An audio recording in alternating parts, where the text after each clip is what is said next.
মাদাগাস্কারের এই আজব গঠনের গাছগুলি উচ্চতায় এক একটি ৩০ মিটার ছাড়িয়ে যায়, তবে ৪৭ মিটার লম্বা ও ১৫.৯ মিটার চওড়া গাছের সন্ধানও পাওয়া গেছে। অ্যাডামসোনিয়া জেনাস এর অন্তর্ভুক্ত এই গাছটির ইংরেজি নাম বাওবাব। ধারণা করা হয় এই বাওবাব গাছ পৃথিবীর প্রথম স্থলভাগের গাছদের মধ্যে একটি।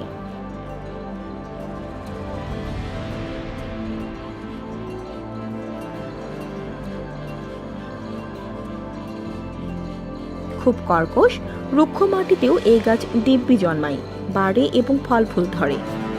বাওবাব গাছ দীর্ঘজীবী, এক একটি গাছের বয়স কম করে ৬,০০০ থেকে ১০,০০০ বয়স। এই গাছের গুঁড়ি এতটাই লম্বা যে এতে প্রায় ৩২,০০০ গ্যালন পানি থাকে। সেই কারণে এরা রুক্ষ মাটিতেও খুবই সতেজ থাকে সবসময়।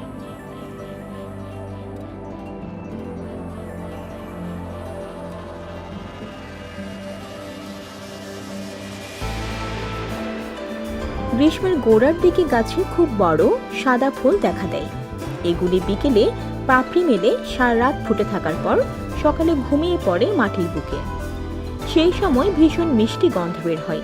গাছের ফলগুলিও বড় আকারের, এক একটির ওজন প্রায় ১.৫ কেজি, যা দেখতে অনেকটা নারকেলের মতো।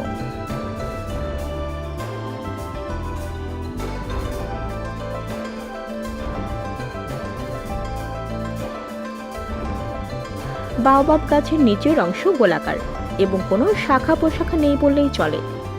ওপরের দিকে ঝাড়ুর মতো কিছু শাখা প্রশাখা রয়েছে।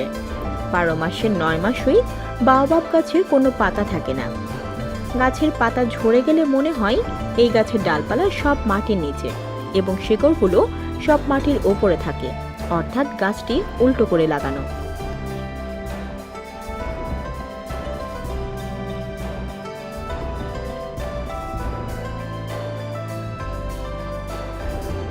এই কারণে একে ঘিরে তৈরি হয়েছে অনেক মজার গল্প, যা শুধু রূপকথার বইতেই বেশি মানায়। অনেক বছর টিকে থাকার জন্য এই গাছকে প্রতিকূল আবহাওয়ার সাথে লড়াই করে থাকতে হয়।